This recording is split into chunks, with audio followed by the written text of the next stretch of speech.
What's up guys? Ito na yung part 5 ng Java tutorial natin. Bale, bago tayo umabante sa lessons natin, ituturo ko muna sa inyo kung paano gumawa ng code ng walang IDE. Optional lang naman to, so pwede nyo naman siya i-skip kung gusto nyo. Pero kung gusto nyo siyang matutunan, sabayan nyo ako dito. Okay? Sure ako, pag natapos nyo tong video na to, makikita nyo kung gaano kahalaga yung IDE. Start na tayo I-minimize ko lang to or bali kopyahin ko siguro muna to. Ito yung ilalagay ko sa text editor natin. Yung text editor na yon, dun tayo pwede mag-type ng mga code natin. So yung mga default na text editor or yung usually ito yung meron tayong text editor, yung Notepad. Lahat naman ata ng computer may Notepad. Kung pwede din naman kayo mag-download ng ibang text editor, pero yung default na text editor na meron tayong lahat ay Notepad. Bale, mag-right click na tayo. Right click, New. Tapos hanapin natin yung text document. Ito yung Notepad natin. Yan. Tapos, wag muna natin siyang pangalanan. Or kung gusto niyo, sige, pangalanan nyo. Pero ako, iwan ko muna siya ng ganyan. Double click. Yan. Tapos, ipipaste ko dito yung kinapin natin kanina. Yan. Tapos, isi-save natin siya. File. Tapos, isave nyo siya ng save as siguro tayo. Save as. Tapos, kailangan ang file name niya ay parehas dito sa class na pangalan. Itong main. So, kung main ang pangalan ng class natin, main din ang ilalagay mo dito. main.java. Ganyan. So, cancel ko ulit So, ang class name ay pwedeng mapalitan yan. So, kahit sabihin natin siyang Apple, pwede yan. Ang hindi napapalitan, itong public static void main, hindi yan pwede mapalitan. So, ito lang yung pwede nating palitan. Yung name na to, kahit banana. Tapos, kailangan capital letter pala siya, pag class name. Tapos, isave natin siya. Save as. Kanina main, ngayon banana na siya. So, banana.java. So, i-save natin siya sa desktop. Save. Ito na siya ngayon. Ito. Yan. Ilagay ko lang sa gilid to,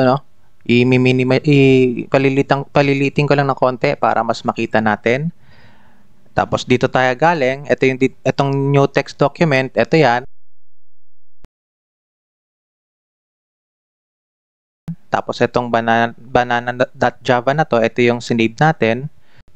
Bale, itong sinave natin kanina, itong banana.java na to, ang tawag talaga dyan ay source code. S-O-U-R-C-E. Source. Dyan basta lahat na nakikita nyo yung .java na yan, is yan yung source code natin. Dyan tayo nagtatype. Yan yung mga pinagtypean natin. Parang ito, sa IDE natin.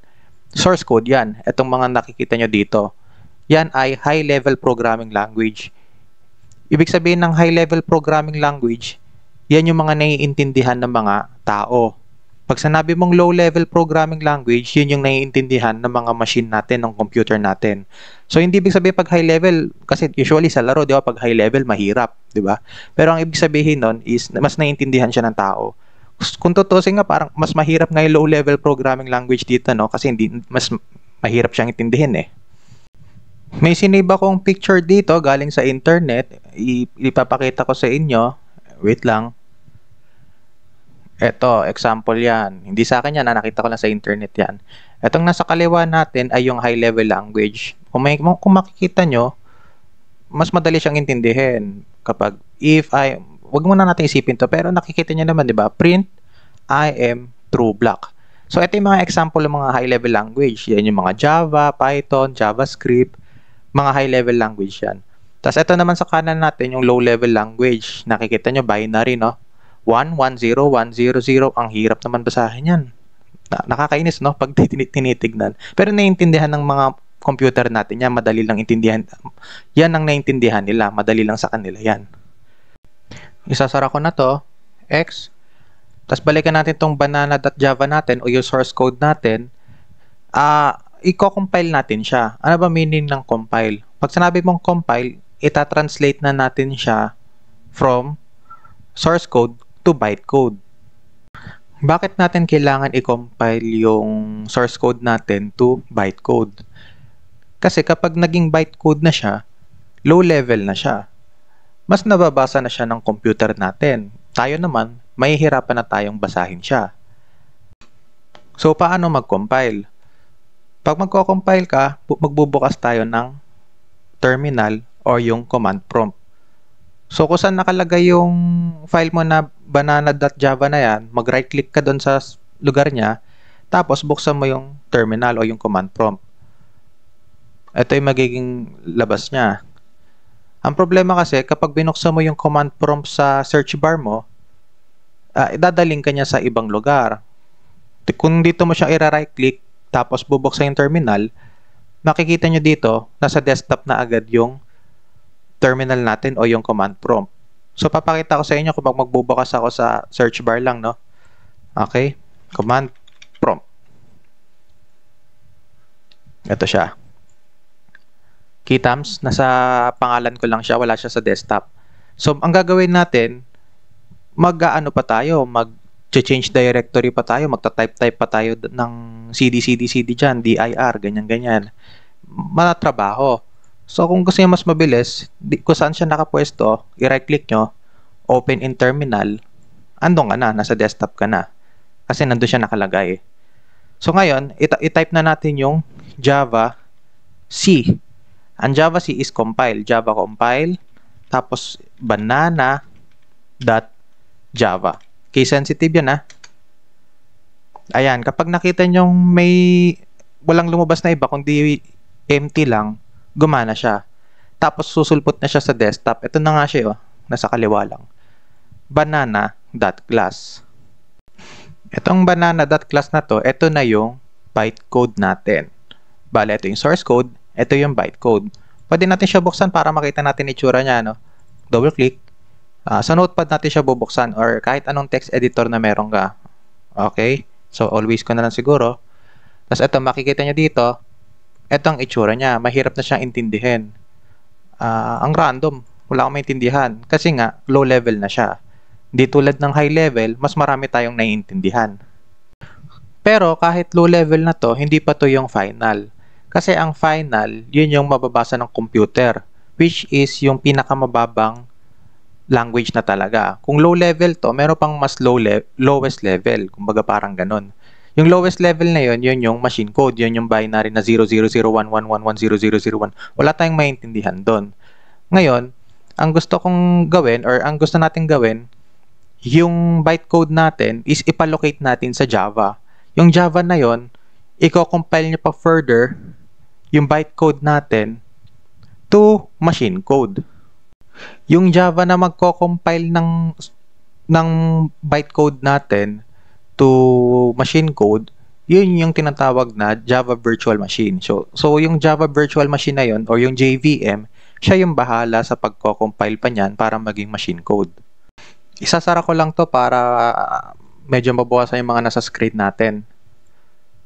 Ngayon, kailangan natin ipa-compile sa Java Virtual Machine natin yung banana.class natin or yung bytecode natin. So, paano natin gagawin yon? So, i-right click natin yung desktop kasi nasa desktop yung banana.class natin. So, kung nasa folder siya, gawa tayo ng example para malinaw. Halimbawa, nandyan siya sa folder na yan, banana.class. Dito sa folder na to, dito ka magra-right click. Right click, tapos open in terminal. So, bali nandito ka. Kita nyo, desktop, new folder. Tapos dito natin siya i-compile. Okay, pero gusto ko nasa desktop lang siya. Balik tayo dito. Labas natin siya ulit. Tapos, buksan natin yung, delete ko lang muna pala to. Buksan ulit natin yung terminal. Ayan. So, kita nyo, nasa desktop siya kasi dito tayo nagbuksan ng terminal. Malinaw? Ngayon, type natin, Java, banana. Wala nang .class. Kanina, merong .java, yung Java C, banana.java. Ngayon naman, Java lang, wala nang class. Okay, so Java banana lang. So, pindutin natin yung enter. Kung makikita nyo, ito yung laman ng source code natin. So, nabasa siya. So, na-compile siya ng maayos. Siguro naman, nakikita nyo na matrabaho siya, marami kang gagawin, gagawa ka ng ganito, tapos magbabanana.java ka, mag-source code, tapos meron ka pang bytecode, tapos magbubukas-bukas ka pa ng mga command prompt na yan, matrabaho. Siguro ngayon, ma-appreciate nyo na yung IDE. Kasi sa IDE, nandun na lahat. Pipindutin mo lang yung run, eto, tapos gagawin niya na lahat yan. Yan, lahat yan. Gagawin niya lahat yan. Galing, no? Mas mapapabilis ang trabaho nyo. Kung sabihin natin yung trabaho nyong 10 minutes, magiging 1 minute na lang dahil dyan sa, ano na yan, sa IDE. Ngayon, ang dahilan, kaya tayo nakakapag-compile ng mga code natin, dahil yan sa JDK. Siguro kanina pa kayo nagtataka, ano ba yung JDK? Iba ba yun sa Java? Ang JDK kasi, eto, may picture akong sinave dito, galing din tong internet. Hindi sa akin to, galing lang internet ha. Yan. Kung makikita nyo dito, ito yung dinownload natin, no? Yung JDK or yung Java Development Kit. Itong JRE naman, Java Runtime Environment. Itong JVM, Java Virtual Machine. So yung JDK na dinownload natin, kung naaalala nyo, ay naglalaman siya ng JRE tsaka Development Tools. Itong Development Tools, kung makikita nyo, meron tayo ditong JAVAC o yung Java C. Kung naalala nyo, kanina lang, yan yung ginamit natin o yung tinype natin sa command prompt natin sa pagko-compile. Java C, tapos yung banana.java. So, ito ang kailangan natin, yung JDK, para magawa natin yung pagko-compile na yon. Ngayon, itong JRE naman is naglalaman siya ng JVM, tsaka meron siyang libraries. So, kung ito namang JVM na to, ito yung, kung naalala nyo, is ito yung nag-compile para sa atin ng bytecode to machine code. So, isipin nyo na lang, itong JVM na to, ito yung worker o yung tao, tapos yung JRE, ito yung environment niya, kaya nga environment. So, yung environment niya, siya yung nagpo-provide ng resources para sa worker natin, yung JVM. Pwede nyo i-download ng standalone to, JRE, kung ayaw nyo ng JDK, pero ba't natin gagawin yun kung ang JDK ay mas magpapadali ng buhay natin kasi meron siyang development tools. Kung JRE lang, meron lang JVM tsaka libraries. Pero kung JDK, lahat yan, tapos additionally, meron pang dev tools.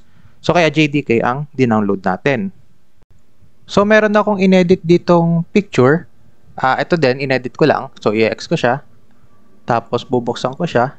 Yan, ganun din. Mas madali siyang makita. So, yung JDK natin yung green, tapos yung red natin na square o yung rectangle yung JRE. Tapos yung blue naman natin is yung JVM. So, again, isa-summarize ko, yung JVM, yan yung isipin natin, yan yung trabahador natin o yung worker, siya yung nagko-compile ng bytecode natin to machine code. So, siya yung gumagawa ng matrabahong, siya yung parang matrabaho, JVM. Tapos yung red na to, yung JRE, siya yung environment o yung nagpo-provide ng resources para makapagtrabaho yung worker natin, yung JVM. Tapos yung JDK naman, so ando lang siya, JRE plus DevTools, naglalaman siya ng JVM plus yung environment. Additionally, meron siyang DevTools, yung Java C, meron ding Java, etc. So, gets nyo na. So, bale hanggang dito na lang tayo, no? Tapos, itutuloy na natin yung Java natin, yung lessons natin. Yun nga, sinabi ko nung previous video, mas mas advanced ng konti, pero madali pa rin siya. Okay? So, see you guys in the next video.